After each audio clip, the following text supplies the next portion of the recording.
ഇന്ന് നമ്മൾ തയ്യാറാക്കുന്നത് നല്ല ഹെൽത്തി ആയിട്ടുള്ള ഒരു 4 മണി പലഹാരമാണ്. ഇത് തയ്യാറാക്കാനായിട്ട് നമ്മുടെ വീട്ടിലുള്ള ചേരുവകൾ മാത്രം മതി.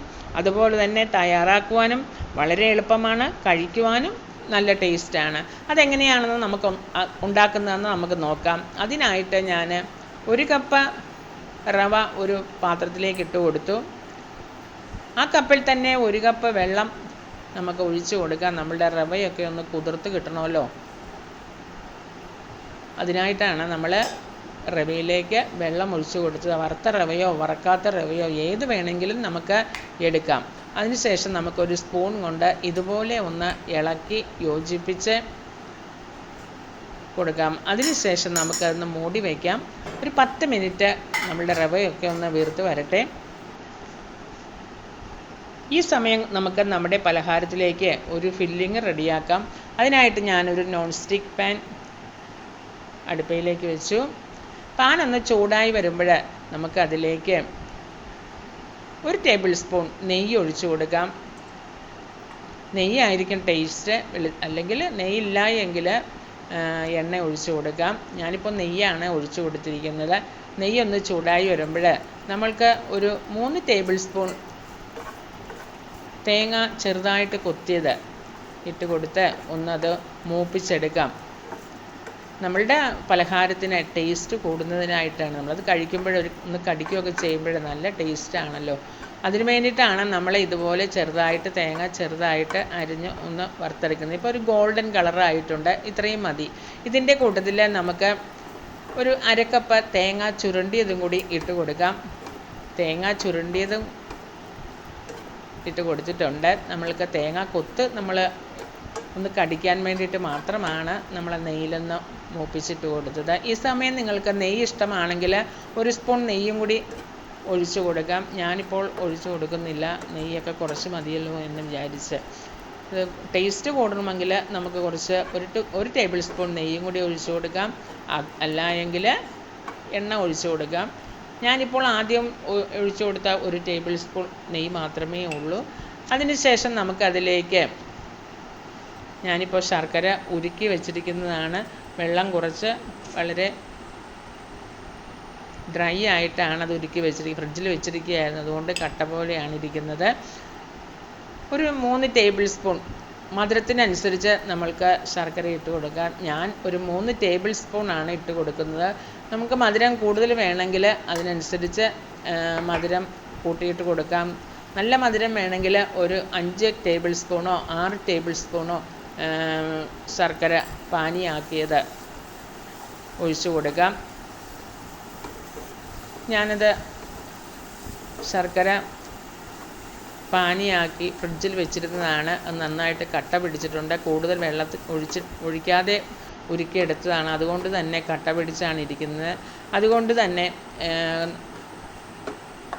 ഞാനതിലേക്ക് 1 സ്പൂൺ വെള്ളം ഒഴിച്ചു കൊടുക്കുന്നുണ്ട്, ഒന്ന് സോഫ്റ്റായിട്ട് വരാൻ വേണ്ടിയിട്ട്. അപ്പോൾ നമ്മളുടെ ആ ശർക്കര കട്ടയായിട്ട് വന്നതെല്ലാം ഒന്ന് പൊടിഞ്ഞ് നല്ല സോഫ്റ്റായിട്ടുണ്ട്. ഇനി നമുക്ക് ആ വെള്ളമൊക്കെ ഒന്ന് വറ്റുവോളം നമ്മൾക്കൊന്ന് ഇളക്കി യോജിപ്പിച്ച് ഒന്ന് വരട്ടിയെടുക്കാം. ആ തേങ്ങയിലേക്ക് നമ്മളുടെ ശർക്കരയൊക്കെ ഒന്ന് പിടിക്കണമല്ലോ, അപ്പം അതിനായിട്ട് നമുക്ക് നന്നായിട്ടൊന്ന് ഇളക്കി വരട്ടിയെടുക്കാം. അതിലേക്ക് ഞാൻ 1/2 ടീസ്പൂൺ ഏലക്കാപ്പൊടി, ഒരു ടേസ്റ്റിന് വേണ്ടിയിട്ട് ഏലക്കാപ്പൊടി ഇട്ട് കൊടുത്തു.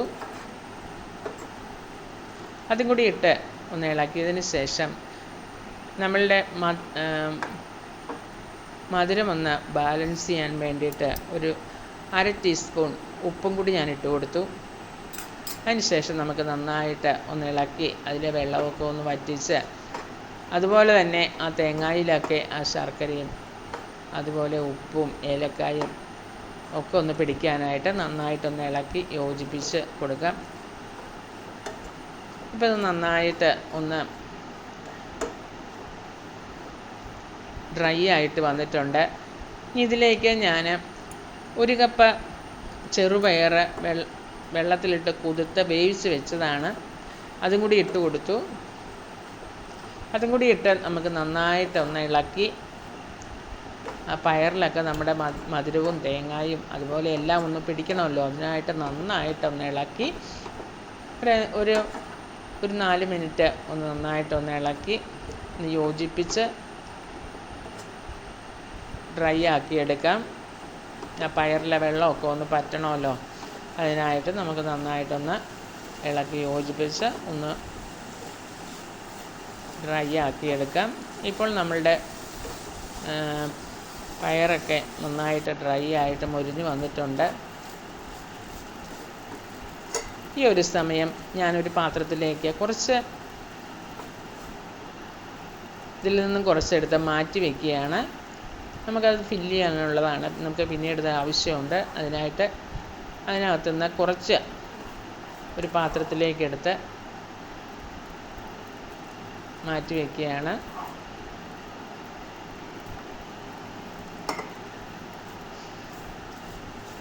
ബാക്കിയുള്ളത് ആ പാത്രത്തിൽ തന്നെ ഇട്ട് ഒന്നും കൂടിയൊക്കെ ഇളക്കി യോജിപ്പിച്ച്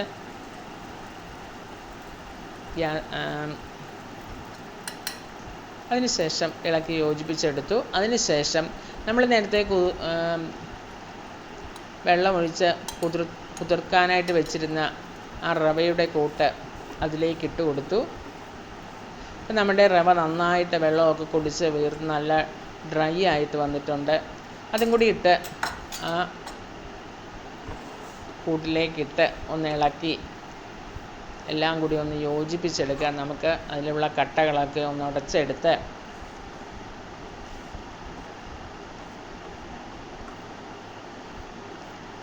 അതുപോലെ ആ പയറൊക്കെ ഒന്ന് ഉടച്ച് നമ്മളുടെ റവയും എല്ലാം കൂടി ഒന്ന് യോജിപ്പിച്ച് എടുക്കാം. റവയായതുകൊണ്ട് തന്നെ വെള്ളം കുടിച്ചങ്ങ് വീർത്തിരിക്കുക, അതുപോലെ കട്ടകളൊക്കെ പിടിച്ചിരിക്കുകയായിരിക്കാം. അപ്പോൾ അതൊക്കെ നമുക്കിതിലേക്കിട്ട് നമ്മളുടെ ആ സ്റ്റിക്ക് കൊണ്ട് നന്നായിട്ടൊന്നുടച്ച് അതുപോലെ തന്നെ ആ മധുരമൊക്കെ അതിനകത്ത് പിടിക്കുന്ന വിധത്തിൽ നമുക്ക് നന്നായിട്ടൊന്ന് ഇളക്കിയെടുക്കാം. അപ്പോൾ ഇതെല്ലാം നന്നായിട്ട് ഇളക്കി യോജിപ്പിച്ച് ഞാനൊന്ന് ആറാനായിട്ട് വെച്ചായിരുന്നു. ഇപ്പോൾ അത് ആറിയിട്ടുണ്ട്. ഇനി നമുക്കൊന്ന് നമ്മൾ നേരത്തെ മാറ്റി വെച്ച കൂട്ടാണത്. ഇതിലേക്ക് ഫില്ല് ചെയ്യാനുള്ള കൂട്ടാണത്. ഇനി നമ്മൾക്ക് ഈ ചേരുവകളെല്ലാം കൂടി ഒന്ന് നന്നായിട്ട് കൈകൊണ്ട് തന്നെ നന്നായിട്ടൊന്നെല്ലാം കൂടി ഒന്ന് കുഴച്ച് ഒന്ന് യോജിപ്പിച്ചെടുക്കാം. അതിനുശേഷം നമുക്ക് ഈ ഒരു രീതിയിൽ ഒന്ന് ഉരുട്ടിയെടുക്കാം. 2 കൈയും ഉപയോഗിച്ച് ഒന്ന് ഏത് ഷേപ്പിൽ വേണമെങ്കിലും എടുക്കാം. ഞാൻ സ്വല്പം നീളത്തിലാണ് എടുത്തിരിക്കുന്നത്. എന്നിട്ട് അതിൻ്റെ നടുക്ക് ഇതുപോലെ ഒരു വിരൽ കൊണ്ട് ഒരു ഹോളുണ്ടാക്കിയതിന് ശേഷം നമ്മൾ നേരത്തെ മാറ്റി വെച്ചിരിക്കുന്ന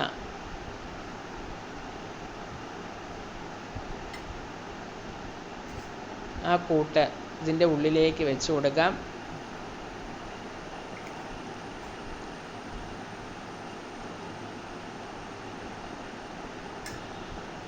എന്നിട്ട് നമുക്ക് നന്നായിട്ടൊന്ന് കൈ കൊണ്ട് യോജിപ്പിച്ച് ഒരു വെറൈറ്റി വിഭവം, ആവിയിൽ വേവിച്ചെടുക്കുന്ന വളരെ ഹെൽത്തി ആയിട്ടുള്ള ഒരു വിഭവം, ഒരു പലഹാരം ഈ ഒരു രീതിയിൽ നമുക്കൊന്ന് ഉരുട്ടി ഇതുപോലെ സ്വല്പം നീളത്തിൽ നമുക്ക് ഒരു ഷേപ്പ് വരുന്ന വിധത്തിൽ നമുക്കൊന്ന് ഉണ്ടാക്കിയെടുക്കാം. അത്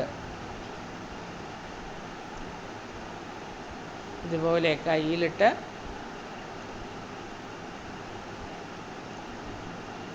ഇതുപോലെ വിരൽ കൊണ്ട് നടുക്കൊരു കുഴി ഉണ്ടാക്കി അതിനുള്ളിലേക്ക് നമ്മളുടെ മാറ്റി വെച്ചിരിക്കുന്ന ആ കൂട്ട് ഇതിൻ്റെ ഉള്ളിലേക്ക് ഇട്ടിട്ട്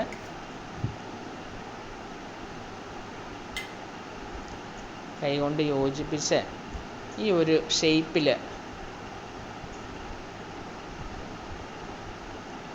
നമുക്ക് ഉണ്ടാക്കിയെടുക്കാം. നമ്മുടെ കുട്ടികൾക്കൊക്കെ വിവിധ തരത്തിലുള്ള പലഹാരമാണല്ലോ ഇഷ്ടം. അപ്പോൾ ഈ ഒരു ഷേപ്പിൽ, അങ്ങനൊരു വെറൈറ്റി ഷേപ്പിലൊക്കെ ഉണ്ടാക്കി കൊടുക്കുമ്പോൾ അവർ കഴിച്ചോളും.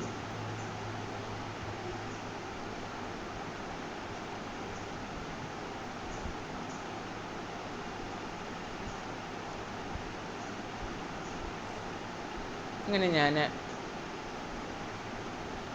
രണ്ടാമത്തതും ഉണ്ടാക്കി വെച്ചു. ഒരെണ്ണം കൂടി ഞാൻ ഉണ്ടാക്കി കാണിച്ചു തരാം. ഇതുപോലെ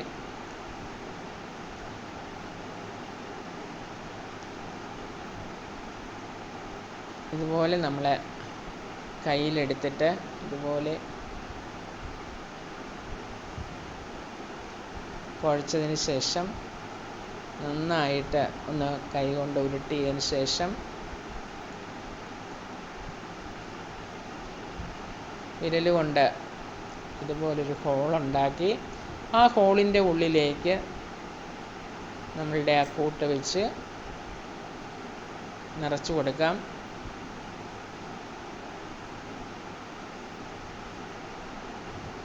അതിനുശേഷം ആ ഹോള് യോജിപ്പിച്ച് നമുക്ക്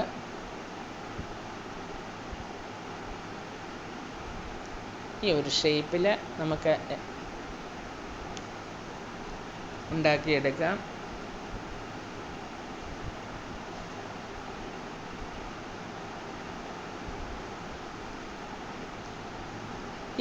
ഈ ഒരു വിധത്തിൽ നമുക്ക് എല്ലാം ഉണ്ടാക്കിയെടുക്കാം. അങ്ങനെ ഞാൻ എല്ലാം ഇതുപോലെ തന്നെ ഉണ്ടാക്കിയെടുത്തിട്ടുണ്ട്. 7 പീസാണ് ഈ ഒരു അളവിൽ നിന്നും കിട്ടിയിരിക്കുന്നത്. അങ്ങനെ ഞാൻ ഉണ്ടാക്കി വെച്ചു. ഇനി നമുക്ക്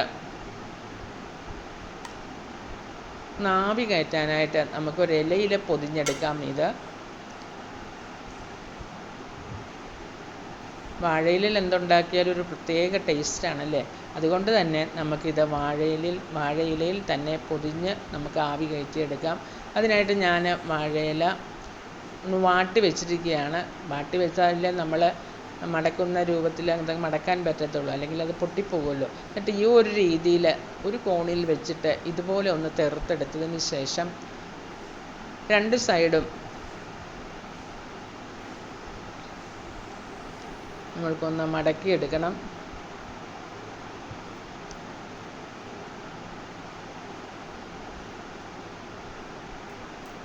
എവിടെയാണോ അതിൻ്റെ ലാസ്റ്റ് തുമ്പ് വന്നേക്കുന്നത് ആ ഭാഗത്തേക്ക് നമുക്കിതുപോലെ മടക്കിയെടുക്കാം.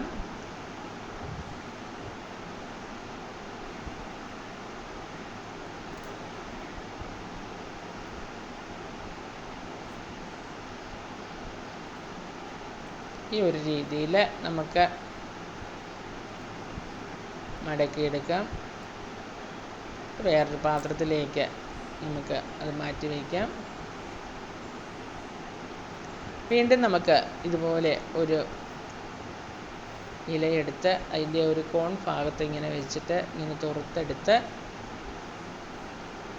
ഒരു ടേസ്റ്റിനും ഒരു ഭംഗിക്കും വേണ്ടിയിട്ടാണ് നമ്മളിങ്ങനെ വാഴയിലയിൽ ഉണ്ടാക്കുന്നത്. ഇതുപോലെ മടക്കിയെടുത്ത് 2 സൈഡും ഇതുപോലെ കൊണ്ടുവന്ന് മടക്കി ഈ ഷേപ്പിലാക്കി നമുക്കെടുക്കാം.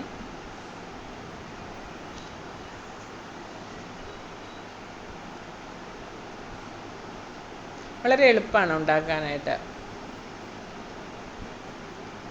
അതുപോലെ തന്നെ വളരെ ടേസ്റ്റുമാണ്. നമ്മൾക്ക് കുട്ടികൾക്ക് ബേക്കറിയിൽ നിന്നും കെമിക്കൽ ചേർത്ത മധുര പലഹാരങ്ങളൊക്കെ വാങ്ങിച്ചു കൊടുക്കുന്ന ആ സമയത്ത് ഇതുപോലെയൊക്കെ ഉണ്ടാക്കി കൊടുത്താൽ അവർക്ക് ഇഷ്ടപ്പെടും. അതുപോലെ തന്നെ കെമിക്കലൊന്നും അവരുടെ ഉള്ളിൽ ചെല്ലത്തുമില്ല, വളരെ ഹെൽത്തിയുമായിരിക്കും. അങ്ങനെ ഞാൻ എല്ലാം ആ വിധത്തിൽ ഉണ്ടാക്കിയെടുത്തു. ഈ ഒരു രീതിയിൽ ഇല ഉപയോഗിച്ച് ഉണ്ടാക്കിയെടുത്തു. അതിന് ശേഷം നമുക്കൊന്ന് ആവി കയറ്റിയെടുക്കണമല്ലോ. അതിന് ഞാൻ ഒരു ഇഡ്ഡലിയൊക്കെ ഉണ്ടാക്കുന്ന ഒരു പാത്രമാണ് എടുത്തിരിക്കുന്നത്. അതിലേക്ക് വെള്ളം ഒഴിച്ചതിന് ശേഷം നമ്മൾ നേരത്തെ വാങ്ങിച്ച സ്റ്റീമറാണ് ഉപയോഗിക്കുന്നത്. ആ സ്റ്റീമർ ഏത് പാത്രത്തിൽ വെച്ചാലും അതിനനുസരിച്ച് അത് ഒതുങ്ങിക്കോളും. അങ്ങനെ ഞാൻ അതിൻ്റെ ഉള്ളിലേക്ക് അത് വയ്ക്കുകയാണ്. അതിനുശേഷം നമ്മളുടെ പലഹാരം അതിനുള്ളിൽ വെച്ച് എല്ലാം ഞാൻ അതിലേക്ക് വെച്ചു. നമ്മുടെ സ്റ്റീമറിന് ഉള്ളിൽ കണ്ടോ അതെല്ലാം കൊണ്ടു.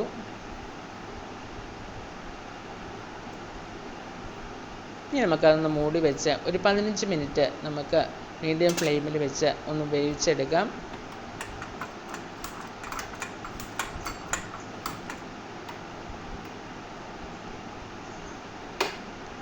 15 മിനിറ്റ് കഴിഞ്ഞപ്പോൾ ഞാൻ തുറന്ന് ഒരു പ്ലേറ്റിലേക്ക് മാറ്റി. ആറിയതിന് ശേഷം തുറന്നതാണിത്. കണ്ടോ, വളരെ ടേസ്റ്റിയാണ്. എല്ലാവരും ഉണ്ടാക്കി നോക്കണം. വളരെ വെറൈറ്റി ആയിട്ടുള്ളൊരു ഹെൽത്തി വിഭവമാണ്. ഇഷ്ടമായെങ്കിൽ ലൈക്ക് ചെയ്യണം, ഷെയർ ചെയ്യണം, സബ്സ്ക്രൈബ് ചെയ്യണം.